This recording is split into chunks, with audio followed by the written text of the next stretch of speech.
then, welcome to Something to Think About. And in this episode, we're going to give you something to think about, okay? Now, I know your attention is all on this word right now, isn't it? Well, in this phase of something to think about, we're going to give you something to think about this word right here. See if when we're done, you feel a little bit different about it, okay? Today, this is Janice Ewell coming at you. And this is Tony Caldwell. And together we're going to be talking to you about some different kind of relationships. And what we told you in all of the other episodes we've had is how to empower yourself, how to be better at what you do so that when you walk in the room, they know it's you. Mm-hmm. Okay? You don't want to walk in with your head down and, well, she looks this way or that way. You go in there and you just command the room. There you go. And it doesn't matter what size you are, how tall you are, what race you are, what culture you're in. You just walk in and own the room. Why? Because you're feeling good from the inside out. All that stuff you put on the outside, window dressing. When you go to a store and see all the outfits you like in the window, don't you have to go inside to see what's going on to see if they have your size? You do. Well, that's what this is all about. We're going to empower you to be the woman you are, to be the man you are. And it's really not that difficult for you to be either one of them. No, not at all. So we're going to train you how to do that. And you're going to say, well, who does she think she is? Well, don't ask me unless you want the daggone answer. Because I will tell you who I think I am and who I know I am. All right. Okay? That's how I walk in the room. And we need you to be comfortable enough to walk. That's right. So, Tony, tell them how comfortable you are when you walk in the room, because you walk in there totally different than you used to. A whole lot different. A whole lot different. A whole lot. And I have this word on here, and I probably could have given you a better copy of it, but it doesn't matter. You can read. If you can't read, call me. I'm going to tell you what it is. Bitch. Okay? Dictionary defines it as a noun. And as a noun, you are female, dog, wolf, fox, whatever in that family. Okay? As a verb, you're bitchy and you have this attitude about you. All right? Yeah. So now you have to wonder, when you're calling yourself a bitch, in which of those definitions do you think you fall? You don't know, do you? But people don't mean to call you a fox, because foxes are pretty daggone cool, if you ask me. Gorgeous creatures. And I love wolves, especially the white ones with the blue eyes. But you know, that's me. So if I'm calling you that, it's all about how what? It falls on you. Right? Yes. Now, if you're a guy and you calling a woman a bitch, what are you doing? Expressing yourself and your dislike and displeasure about something. Now, the next question you want to think about is this. Why in the dictionary did the men, and you know it was men, but why do you think he put bitch as a dog, fox, wolf, or some other thing? And in the same definition, it could mean that you're expressing displeasure. How are they related? Because y'all love dogs, wolves, and all those things. All right, here's the other part. I'm not going to go on and on because we have some more stuff we want to talk about. But here's the other part. Why dogs? Why compare women to dogs? Why? I had a conversation with a guy last night who's 50-year-old and one with a guy who is 17. And you know what? They shedded some light on that word that I hadn't even thought about. What is it? That the reason why they call you a dog is because you sleep with anybody. Is that your interpretation of it? What's yours? Come back to me. Come back to me. Come back to me. My interpretation of it is that men define that word as somebody who sleeps around with a lot. So that means that we're comfortable calling the men a bitch too. Is that how it goes? Yeah. Yeah? I mean, you feel free to answer me if you want to over there. I don't have a problem with that. But I said, here's the thing. I don't like the word. I just don't like the way it sounds in my conversation. So I don't use it. But if you're comfortable with somebody calling you a bitch, then you're okay with using it to call them one. Mm-hmm. And when we talk about self-empowerment and how you feel good about yourself, I don't see myself as a word that connotes a lot of negativity. Right. I don't see that.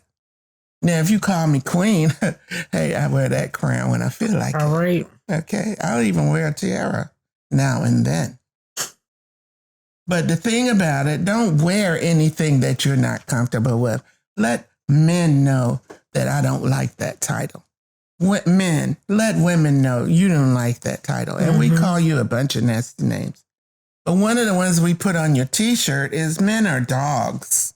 Yeah. Why is this reference to dogs? And yet dogs are our best friend. Here's the other thing, and I'm going to leave you with these thoughts. When you get a dog, we already know that by definition, they're called a bitch if it's a female, yes? Mm-hmm. So when he comes into your house or she-dog comes into your house, you give them a name. So now your dog is not bitch anymore. Its name is, Sir Fitzgerald. A name of respect. And then when the woman comes into your house, she comes in as a female and probably an outstanding one, and you call her a bitch. Mm. To me, there's something wrong with the way that was written. I have a problem with it being that negative connotation as a noun and then coming up as a verb as you displaying displeasure. They just don't work together. No. But if you have any displeasure in having that term refer to you, you need to make that known to the people who are calling you that. Okay? Yes. And believe me, once you stand your ground about how you are and where you are and what you want, it's going to make all the difference in the world. And see, that just kind of segues into the next thing that I want to talk about, which is boundaries. Mm. How many of you have boundaries for all of the numerous emotions that you have? If you're scared of something, how far are you going to go when you're scared of something? And I'll give you this as an example. My daughter was definitely afraid of dogs. Right. That's as far as she just could not deal with those. So if they start chasing her down the street, she would jump on top of a car and she would scream her lungs out.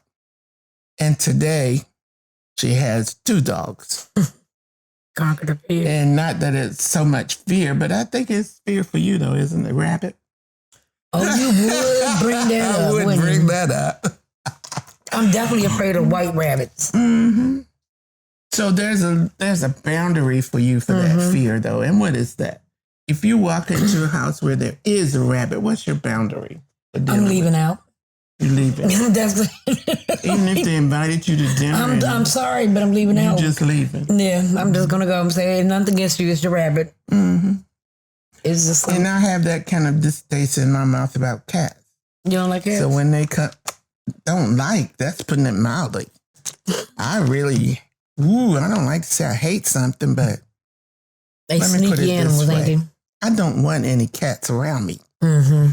And one of them just happened to, much to his chagrin, walked up on me on my porch. And when I felt him walking around me, the automatic impulse was just kick him in outer space, which I did. But okay, animal rights people, don't come after me, okay? That was a long time ago. I knew better, but I did it anyway. Yeah. And sadly to say, if it happened again today, he would still be kicked out into the street. But okay, that's just me. But that's the thing that we want to talk about today. Let's talk about, we talked about all the different emotions that you have, and you realize that it runs amok, how many emotions you have. And I think the last count was 35 or something. 35, yeah. And you said they keep going. Yeah, and we're not going to talk about all of them. Okay. But we are going to talk about some of them and how you set boundaries.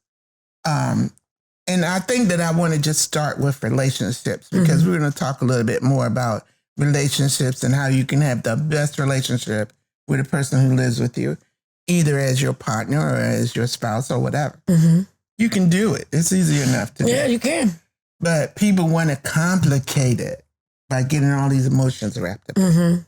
So if the boundary is with a relationship, do you have a boundary for your relationship?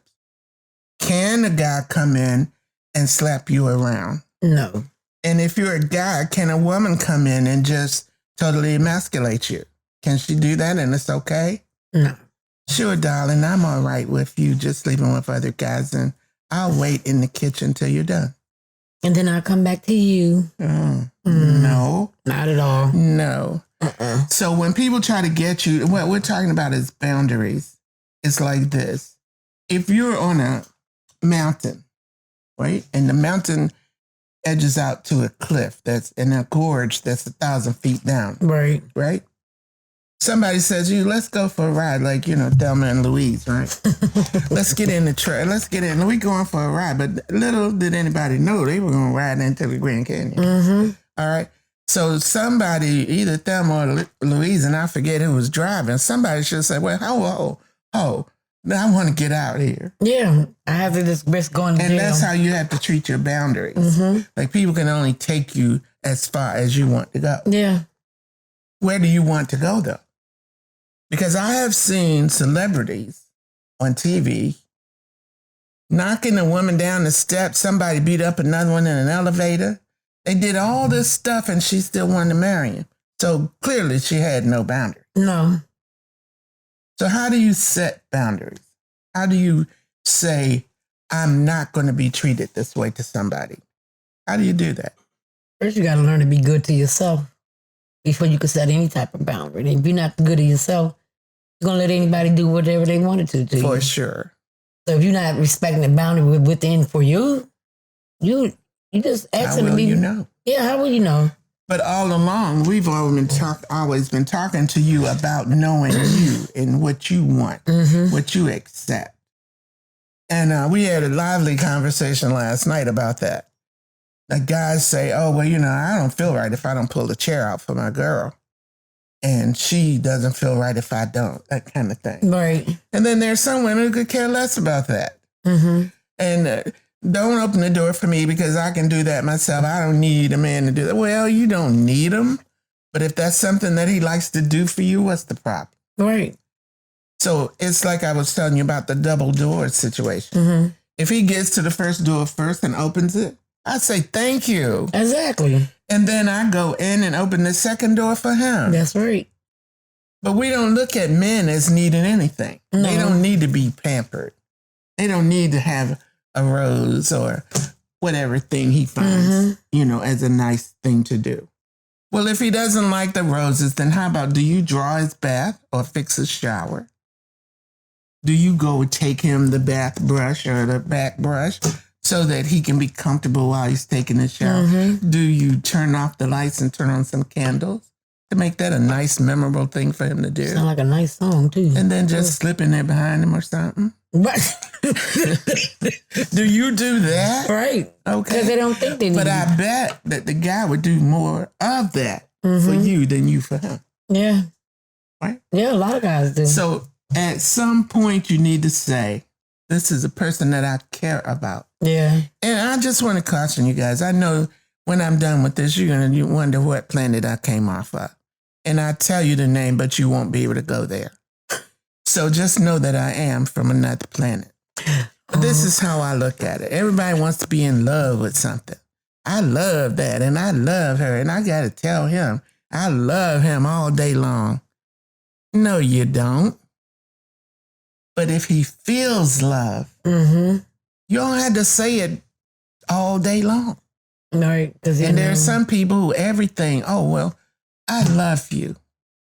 And a lot of times I depend upon whether I want to mess with somebody or not. I say, no, you don't. And then I say, why do you love me then? That's where they stumble. I asked a guy who had been married for like 15, 20 years. I said, why do you stay with your wife? Well, because I love her. He's adamant about that. And I said, why do you love her? And then it just went into this black abyss somewhere. He didn't know what to say. Wow. I said, because you don't know why you love him. You just know that by saying that, you can get some things that you want. Mm-hmm. Wow. So when we're talking about boundaries and relationships, you have to set some. And what you need to do is, we'll talk about a little bit later, is equality in relationships. If you are going to do this, then I need to do that. Mm-hmm. Then you do those things in advance so you know each other. Mm-hmm. So if you're doing things with other emotions, if you're embarrassed, what do you do? What do you think you're going to do? And a lot of folks tell you, well, you don't know what you're going to do until it happens. Well, that's just a line if you told it to yourself or think it. I'm going to give you something else to think about that. Yes, you do, and you should know. Mm-hmm. My sisters used to tell me when I see their little kids running around like crazy people, I said, why don't you make them sit down? Oh, well, you can't tell me I do that. You don't have any kids. I said, I don't need any. I do know that behavior is unacceptable. Exactly. Yeah, well, wait till you have some. They're going to do this and that for you. I said, no, they're not. Because I'm going to train them not to do that to mommy because she will have a problem with it. So, no, they're not going to do that to me. No, because like you said, boundaries. I don't have to be drenched in kerosene and lit on fire to know that that's fire and that it'll kill me. Do you need to have that? No, I don't need that. I don't need to have that experience. Not at all.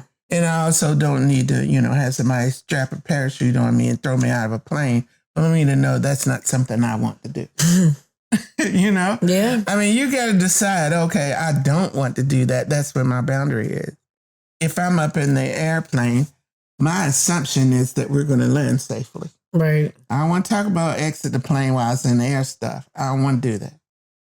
But don't you know what your boundaries are? If you don't, create some. Create some boundaries. Exactly. So you know when somebody crosses them, that as far as you intend to go. Yeah.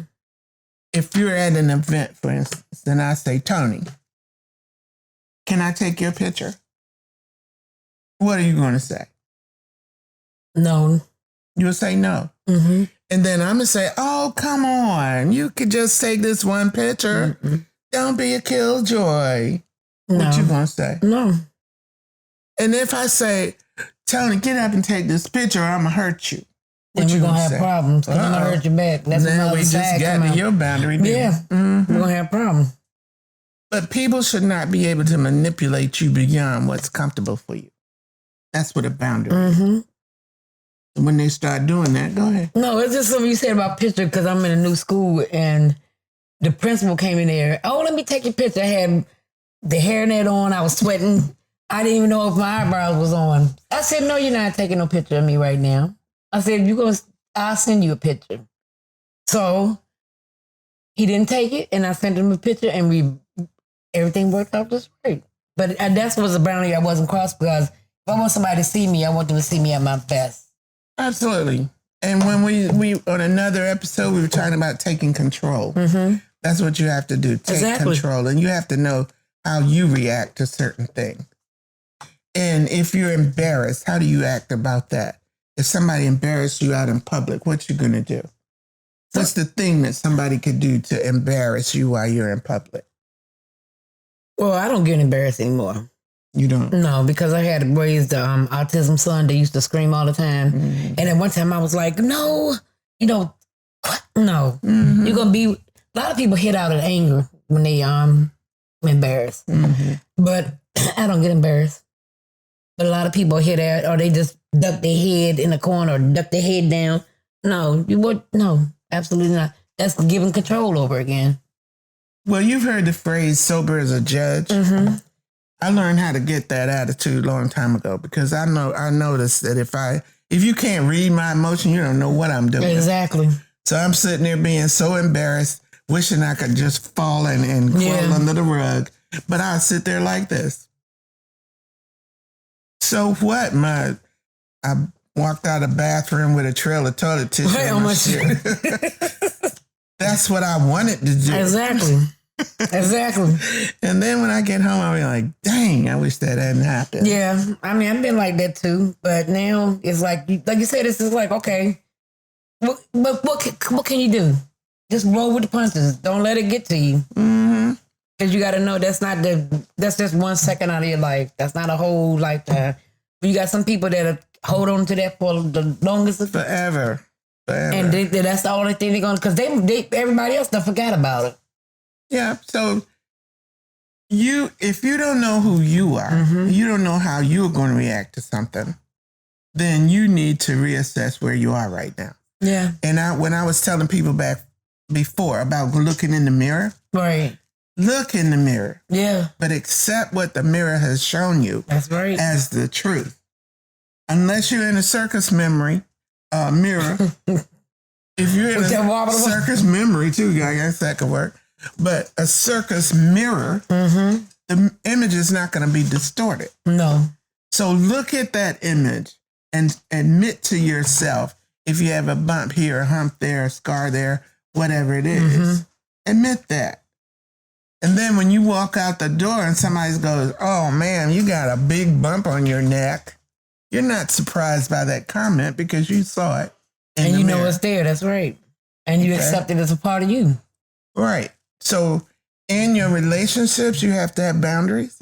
In your friendships, you have to have boundaries. You definitely have to have boundaries. Yes.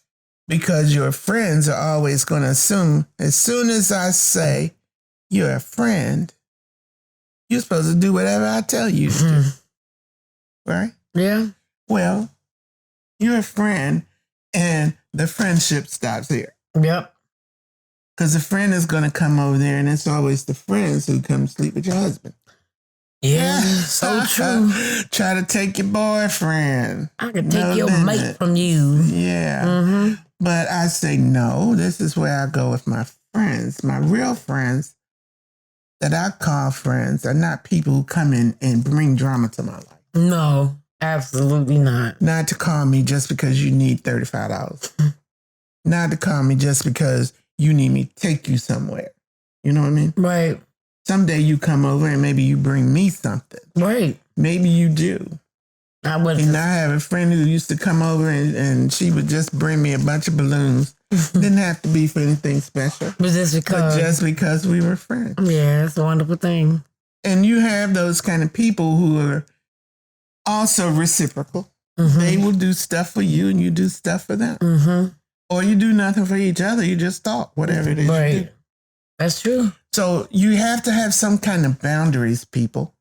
You can't be sitting around all the time and so many people you talk to, when you ask them something, they'll say, I don't know.